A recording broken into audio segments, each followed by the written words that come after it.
Medak Congress party MP అభ్యర్థిగా నీలం మధు ముదిరాజ్ గెలుపు కోసం హస్తం శ్రేణులు రోడ్డెక్కి తమ అభిమానాన్ని చాటుకుంటూ పార్లమెంట్ ఎన్నికల యుద్ధానికి సిద్ధమయ్యారు. పలు గ్రామాల నుండి బుధవారం హస్తం శ్రేణులు తరలివచ్చి పాపన్నపేట కార్నర్ మీటింగ్లో పాల్గొన్నారు. ఈ సందర్భంగా మెదక్ ఎమ్మెల్యే మాట్లాడారు. బారాసా దుకాణం బంద్ అయిందని ఎద్దేవా చేశారు. నన్ను గెలిపించిన ప్రజల కోసం పగలు రాత్రి తేడా లేకుండా అభివృద్ధికి పాటు పడతానని అన్నారు. కాగా బడుగు బలహీన వర్గాల బిడ్డ మెదక్ పార్లమెంట్ కాంగ్రెస్ ఎంపీ అభ్యర్థి నీలం మధుని గెలిపించాలని అన్నారు. ఆగస్టు 15 వరకు రైతులకు 2 లక్షల రుణమాఫీ చేస్తామన్నారు. మండలంలోని పలు గ్రామాల బారాసా నాయకులు భారీ సంఖ్యలో తమ పార్టీకి రాజీనామా చేసి హస్తం గూటికి చేరారు. ఇందులో భాగంగా డీసీసీ అధికార ప్రతినిధి శెట్టి శ్రీకాంతప్ప, పార్టీ మండల అధ్యక్షుడు గోవింద్ నాయక్, కిసాన్ సెల్ జిల్లా అధ్యక్షుడు ఎల్లాపూర్ సర్పంచ్ పబ్బతి ప్రభాకర్ రెడ్డి, పాపన్నపేట ఎంపీటీసీ ఆకుల శ్రీనివాస్ తదితరులు పాల్గొన్నారు.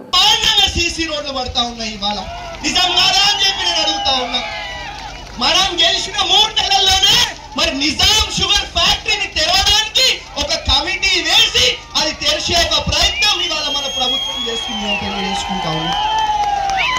ఇవాళ వీళ్ళు మాట్లాడతారు. ఇవాళ వినిపిస్తుందా? ఇప్పుడు ఇక్కడ ఉన్న వాళ్ళకు కూడా వినిపిస్తుందా? ఇప్పుడు బాగుందా? ఇప్పుడు బాగుందా? 2 మాట్లాడాలా? అయితే వీళ్ళు ఏం మాట్లాడతారు? మేము 7 రూపాయల అమ్మవారి గుడికి 100 కోట్లు ఇచ్చినాము అని చెప్పి చెప్తా ఉన్నారు. నేను ఒకటే అడుగుతా ఉన్నా, 10 ఏళ్ళు వీళ్ళ దగ్గర ప్రభుత్వము మరి 100 కోట్లు ఎందుకు ఇవ్వలే అంటే ఎన్నికలు అయ్యే ముందు ఒక నెల రోజుల ముందు ఒక పేపర్ తీసి మన ముఖాల మీద కొడితే అయిపోతుంది అనుకుంటున్నారా అని చెప్పి నేను అడుగుతా ఉన్నా. నిజం కాదా? మరి 10 ఏళ్ళు వీళ్ళ దగ్గర ప్రభుత్వంలో ఉన్నది, 10 ఏళ్ళు వీళ్ళ దగ్గర ప్రభుత్వంలో ఉన్నది. మరి అప్పుడు 7 రూపాయల అమ్మవారికి 100 కోట్లు ఎందుకు ఇవ్వలే? మైనంపల్లి రోహిత్ వస్తుందని తెలిసి భయపడి ఆనాడున్న ముఖ్యమంత్రి 2 సార్లు మెదక్ వచ్చి ఒక చిత్తు కాగితం తీసి మన ముఖాల మీద కొట్టింది. అవునా కాదా? అదే మనం వచ్చిన 3 నెలలనే మరి ఆ రోజు 2014 చెప్పారు. ఏం చెప్పారు? మేము ప్రభుత్వంలోకి వచ్చిన వెంటనే నిజాం షుగర్ ఫ్యాక్టరీ తెరుస్తాము అని చెప్పారు. 10 ఏళ్ళు అయిపోయి మొత్తం అన్న అయిపోయి తెలిసిరా అని చెప్పి నేను అడుగుతా ఉన్నా. అదే మన ప్రభుత్వం వచ్చిన 3 నెలల్లోనే మరి నిజాం షుగర్ ఫ్యాక్టరీకి ఒక ప్రత్యేకంగా ఒక కమిటీ వేసి అది తెరిచే ఒక ప్రయత్నం మన ప్రభుత్వం చేస్తా ఉన్నది అని చెప్పి తెలియజేసుకుంటా ఉన్నాం. అదే విధంగా మరి 10 ఏళ్ల నుంచి డబుల్ బెడ్రూమ్ అనుకుంటా మన అందరిని ఏ విధంగా మోసం చేస్తున్నాం మీ అందరూ తెలుసు. వెనకటికి ఒక సినిమా ఉంటుండే, ఆహనా పెళ్ళంట అని. ముంగట ఒక కోడిని ఆలాడదీసి ముంగట తెల్లన్నం పెట్టి ఇదే కోడనం తిను అంటున్నాం. అట్లా ఏదో ఒక దగ్గర ఒక డబుల్ బెడ్రూమ్ ఇల్లు కట్టి మీ అందరికి ఇచ్చేస్తాం మీ అందరికి వచ్చేస్తాయి అని చెప్పి 10 ఏళ్ళు మనం మోసం చేయడం జరిగింది. మనం అట్లా ఎప్పుడు కూడా మోసం చేయలే. ఇవాళ ఏ గ్రామంకి పోయినా ఇంద్రం మిల్లులు కనిపిస్తా ఉన్నాయి. నేను చెప్పే అవసరం లేదు, మన కళ్ళ ముందు కనిపిస్తా ఉన్నాయి. లేవా ఇంద్రం మిల్లులు? కాబట్టి ఎప్పుడు కూడా కాంగ్రెస్ ప్రభుత్వం మన ఇంద్రమ్మ రాజ్యం మనం మోసం చేయలే. చెప్పిన మాట ప్రతి ఒక్కటి కూడా నిలబెట్టుకున్న ప్రభుత్వం రాజ్యం మన ఇంద్రమ్మ రాజ్యము అని చెప్పి తెలియజేసుకుంటా ఉన్నాం. కాబట్టి ఇలా ఒకటే చెప్తా ఉన్నా, ఏడికి పోయినా టిఆర్ఎస్ పార్టీ అనేది ఖతం అయిపోతుంది, ఖాళీ అయిపోతుంది, దాని ఖేల్ ఖతం, దుకాన్ బంద్ అయిపోయింది అని తెలియజేసుకుంటా ఉన్నా.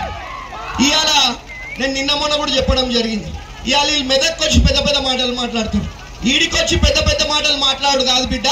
మీ సిద్దిపేటలో ఓట్లు వస్తలేవు, గజ్వేల్లో ఓట్లు వస్తలేవు, సిరిసిల్లలో ఓట్లు వస్తలేవు. వీళ్ళ దుకాణాలన్నీ బంద్ అయిపోయినాయి. వీళ్ళకి మెంటల్ ఎక్కి పిచ్చెక్కి వాళ్ళు ఏం మాట్లాడుతారో వాళ్ళకి కూడా అర్థమైతలేదు. నిన్నొచ్చి ఏం మాట్లాడతాడు మాజీ ముఖ్యమంత్రి? గణపురం ఆనకట్ట ఎత్తు పెంచినాడు. ఏమే ప్రభాకర్ అని పెంచిండా అంటే వీళ్ళకి ప్రభుత్వం పోయినాక కూడా వీళ్ళకి బుద్ధి రాలే. ఇంకా గవ్వే పనికిరాని మాటలు, గవ్వే పచ్చి అబద్ధాలు ఆడుతా ఉన్నారు అని చెప్పి తెలియజేసుకుంటా ఉన్నా. ఇక ఇంకో పార్టీ విషయం మీకు తెలుసు, మనకు ఎవరు పోటీ లేరు, మనకు మనమే పోటీ.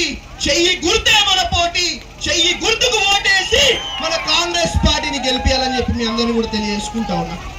ఇవాళ ఇంకో పార్టీ వాళ్ళు ఏమంటారు? మీ అందరిని చూస్తే గట్టిగా జోష్లో మాట్లాడబోదు అవుతుంది. మాట్లాడాలా వద్దా? అయితే ఇంకో పార్టీ ఏమంటది? మాకు 400 సీట్లు వస్తున్నాయి, 400 వస్తున్నాయి, 400 వస్తున్నాయి అంటారు. ఆ 400 సీట్లు ఎందుకో తెలుసా? ఆ 400 సీట్లు వస్తుంట మన దళితులకు, గిరిజనులకు, మన బడుగు బలహీన వర్గాలకు ఇచ్చే రిజర్వేషన్లు బంద్ చేసే ఒక ప్రయత్నం ఈ పార్టీ చేస్తా ఉన్నది. ఈ విషయాన్ని మీరు గుర్తు పెట్టుకోవాలా అని చెప్పి తెలియజేసుకుంటా ఉన్నా. ఎప్పుడున్నా మన పేదోళ్ళకి అండగున్న ప్రభుత్వం కాంగ్రెస్ ప్రభుత్వం. ఎప్పుడున్నా మనకి ఇంద్రమ్మ రాజ్యం అండగా ఉన్నది, కాంగ్రెస్ పార్టీ అండగా ఉన్నది. మన అభిమాన నాయకుడు మైనంపల్లి హనుమంతరావు గారు అండగా ఉన్నారు అని చెప్పి తెలియజేసుకుంటా ఉన్నా. కాబట్టి మీ అందరినీ కూడా తల్లి మీరేం ఆగం కావద్దు. మేమేమైతే మాటలు ఇచ్చినామో తప్పకుండా మాటలన్నీ కూడా నేను నిలబెట్టుకుంటా.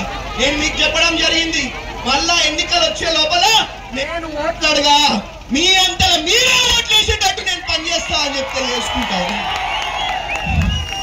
మీ అందరినీ కూడా కడుపులో పెట్టుకొని మరి కాపాడుకునే బాధ్యత నాది అని చెప్పి మీ అందరు కూడా తెలియజేసుకుంటా ఉన్నా. కాబట్టి మీ యొక్క కుటుంబ సభ్యుల్లాగా మీకు ఏ కష్టం ఉన్నా, ఏ సమస్య ఉన్నా, అన్ని కష్టాలు, అన్ని సమస్యలు కూడా తీర్చే బాధ్యత కూడా మరి నాది అని చెప్పి తెలియజేసుకుంటా ఉన్నా. ఏం ఆగం కావద్దు. మనం గెలిచి 3 నెలలే అవుతున్నాయి. నీ 4000 ఏడికి పోవు, నీ 2500 ఏడికి పోవు. ఏం ఆగం కావద్దు. మన ముఖ్యమంత్రి గారు చెప్పడం జరిగింది, ఈ 15 ఆగస్టు లోపల 2 లక్షల రూపాయలు రుణమాఫీ చేసి మనకు చూపిస్తా అని చెప్పడం జరిగింది. కాబట్టి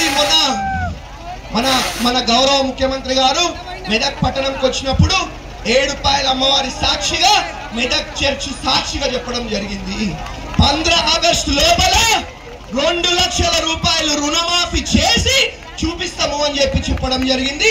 ఆ విధంగానే మరి ఆ మాటను కూడా మరి మేము నిలబెట్టుకుంటాం, అందరు కూడా తెలియజేసుకుంటాం.